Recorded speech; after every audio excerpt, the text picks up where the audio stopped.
ভাইয়ার নাম হচ্ছে জয়। জয় ভাইয়াকে যতটা আমরা অনলাইনে অফেন্ডেড দেখি, যতটা অ্যাগ্রেসিভ দেখি, উনি কিন্তু বাস্তব জীবনে খুব সম্ভবত এতটা অফেন্ডেড না বা এতটা অ্যাগ্রেসিভ সে না, যতটা সে শো অফ করে।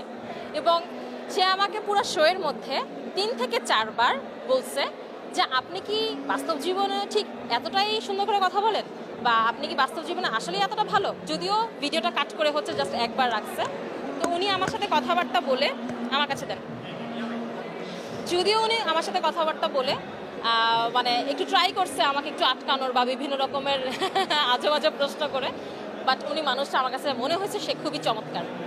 আপনি তাকে অনেকগুলো কোশ্চেনও করেছিলেন, হ্যাঁ, সেইগুলো ব্যাপারে যদি একটু বলতেন। আমার আসলে একটা ধারণা ছিল, যেটা আমাদের সবার মধ্যে ধারণা, যে ভাইয়া অনেক বেশি অফেন্ডেড, ভাইয়া অনেক বেশি উল্টাপাল্টা কথা বলে, মানুষকে অনেক বেশি বিব্রত করার ট্রাই করে, বাট বাস্তবে উনি এরকম না। এই কারণে আমি ওরকম মানসিক প্রস্তুতি নিয়ে গেছিলাম যে আমি ওনাকে বিভিন্ন প্রশ্ন করব, বাট ওনার সাথে কথা বলে আমি অনেক অবাক হয়ে গেছি যে উনি আসলে মানুষটা ভালো। না না না, আমি কোনো সেলিব্রিটি না, এখানে আমি জাস্ট গেস্ট হিসাবে আসছি। আর এখানে আমাকে গেস্ট হিসাবে শুধুমাত্র ইনভাইট করা হয়েছে। আমি মোটেও কোনো সেলিব্রিটি না, আমার সেলিব্রিটি হওয়ার কোনো ইচ্ছাও নাই, এবং সেলিব্রিটি হয়ে ওঠার যে যোগ্যতা সেটা আমার এখনও হয় নাই, আমার দরকারও নাই। আমি ফুড ব্লগার আছি, আলহামদুলিল্লাহ, এতেই মানুষ অনেক পছন্দ করতেছে, ভালোবাসতেছে। আমি এটাতেই অনেক কমফোর্টেবল, আমি এরকমভাবেই থাকতে চাই। ফুড আপনি সারাদিনে কি পরিমাণ খায়? ফুড আপ্পি সারাদিনে চেষ্টা করে পানি বেশি খাওয়ার আর অন্যান্য খাবার অনেক কম খাওয়ার। কারণ হচ্ছে আমার মানে ফুড ব্লগিং করার কারণে মাঝখান দিয়ে আমার একটু ওয়েট বেড়ে গেছিলো, এখন একটু কন্ট্রোল করার ট্রাই করতেছি যেন হচ্ছে ওয়েটটা অনেক কমে যায়। আমার লাইফে ধকল এই যে শুরু হয়েছে, এখন পর্যন্ত কিন্তু ধকল চলতেই আছে, এবং প্রতিটা সময় আমি সবসময় চেষ্টা করছি হাসি খুশি থাকার, সবসময় চেষ্টা করছি সব কিছু মানিয়ে নেওয়ার।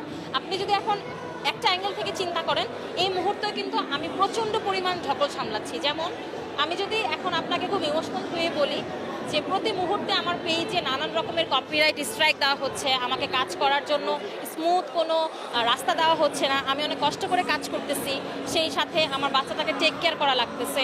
আমি কিন্তু শারীরিকভাবে এখন একটু অসুস্থ, যদিও সেটা আমার চোখ মুখ দেখে বোঝার কোনো ওয়ে নাই।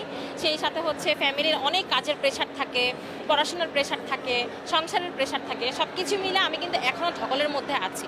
বাট তারপরেও দিন শেষে বলবো আলহামদুলিল্লাহ অনেক ভালো আছি। যেহেতু আমি কাজ করতেছি, তর্ক বিতর্ক হবেই, আলোচনা সমালোচনা হবেই, সব কিছুকে আমি অনেক পজিটিভলি দেখি। কখনো কোনো কিছু খারাপ কোনো কিছু মনে হয় না যে হ্যাঁ মানুষ কেন খারাপ কমেন্ট করে, এরকম কোনো কিছু মনে হয় নাই। আমার কাছে মনে হয়েছে যে যেটা বলতেছে, যে কমেন্ট করতেছে, আমার সেই কমেন্টগুলো পড়ে দেখে বোঝা উচিত যে কেন করতেছে। যদি সে সত্যি কোনো কমেন্ট করে থাকে যে আপু আপনি এভাবে না ওভাবে করলে মনে হয় ভালো হয়, আমি এটা ভালো করে করার ট্রাই করি। আর যদি দেখি যে না, সে শুধুমাত্র উদ্দেশ্য প্রণোদিতভাবে আমাকে কষ্ট দেওয়ার জন্য কোনো উল্টাপাল্টা কথা বলতেছে, সেক্ষেত্রে ওই জিনিসটা আমি ইগনোর করি। আর প্রথম দিকে আমার কাছে মনে হতো, এবং আমার কাছে এটা এখনও মনে হয় যে আমার এখনও অনেক কিছু শেখার বাকি আছে। আমি এখনও পারফেক্টলি ফুড ব্লগিংটা করে উঠতে পারি না, ওরা অনেক কিছু শিখতে হবে। মাত্র তো 3 বছর গেল, আরও তো সময় আছে, আরও কিছু শিখতে হবে, আরও ভালো করতে হবে।